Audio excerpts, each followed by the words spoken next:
Isang mapagpalang araw po sa ating lahat. Narito po ang aking daily devotion sa Book of Genesis, chapter 39. Si Jose at ang asawa ni Potiphar. So, basahin po natin. Ang verse na napunta sa akin is verse 1 to 4. Nang dinala na si Jose ng mga Ismaelita sa Ehipto, binili siya ni Potiphar na isa sa mga opisyal ng paraon.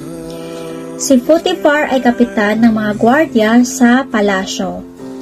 Ginagabayan ng Panginoon si Jose, kaya naging matagumpay siya doon. Doon siya nakatira sa bahay ng amo niyang Ehipsyo na si Potiphar.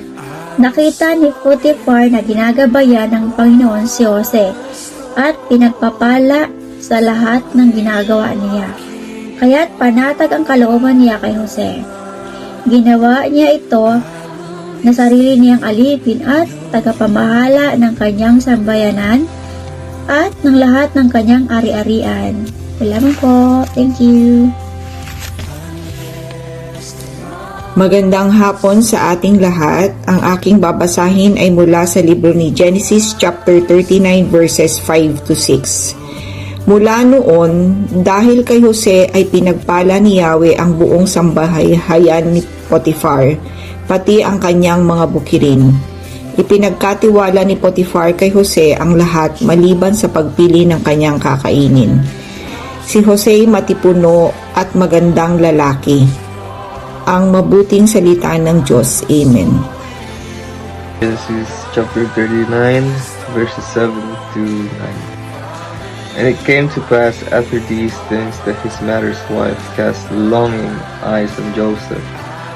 And she said, "Lie with me." But he refused and said to his master's wife, "Look, my master does not know what is with me in the house, and he was committed all that he has to my hand. There is no one greater in this house than I, nor has he kept back anything from me but you, because you are his wife.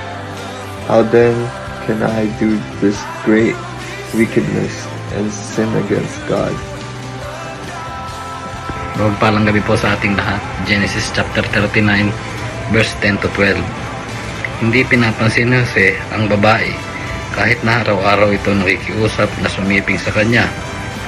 Ngunit isang araw, nasa bahay si Jose upang gampanan ang kanyang tungkulin. Nagkataong wala roon ang mga utusan. Walang ano-ano'y hinablot ng babae ang kanyang balabal. "Halika't sipingan mo ko." Patakbo siyang lumabas, ngunit naiwan ang kanyang balabal sa babae. Amen.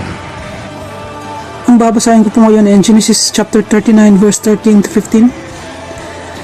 Sa pangyayaring ito, nagsisigaw ito at tinawag ang mga katulong na lalaki. "Tingnan ninyo, dinalhan tayo ng asawa ko ng Hebreong ito para hamakin tayo.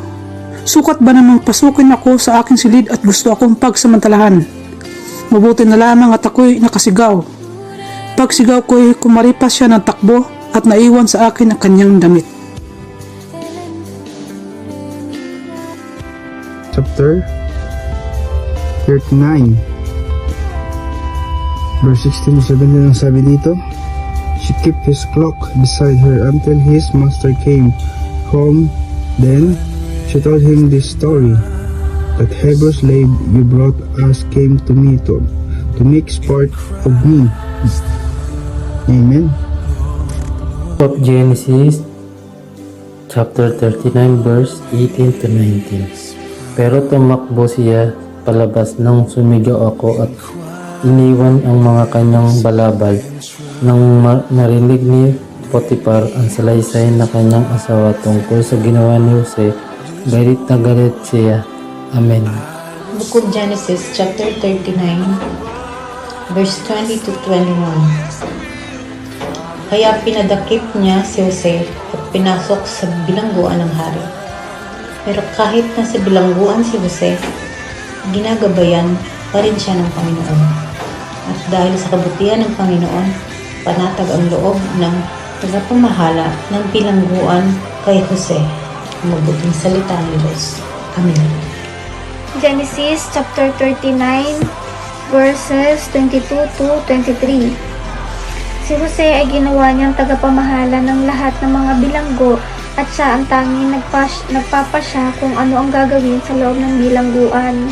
Hindi na halos nakikialam ang bantay ng bilangguan sa ginagawa ni Jose, sapagkat si Yahweh ay kasama nito at pinagtatagumpay siya sa lahat niyang gawain.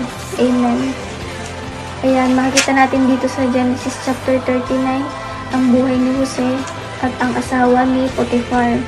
Si Jose ay alipin sa bahay ni Potiphar at mabuti naman at maayos ang kanyang paglilingkod doon dahil siya ay pinagpala ng Lord. Pero isang araw, siya ay sinubok ng pagkakataon. Pwede naman niyang tinukso siya na gumawa ng pagkakamali. Pwede niya itong iwasan dahil wala namang nakakakita. Pero ang ginawa ni Jose ay pinili niya ang tama. Pero kahit pinili niya ang tama ay napagbintangan pa rin siya. Kaya ang nangyari sa kanya ay nakulong siya. Pero dito mayroon tayong aral dito na hindi lahat ng tamang gawain natin ay may agad-agad na reward. Magtiwala lang tayo kay Lord dahil hindi niya tayo pababayaan.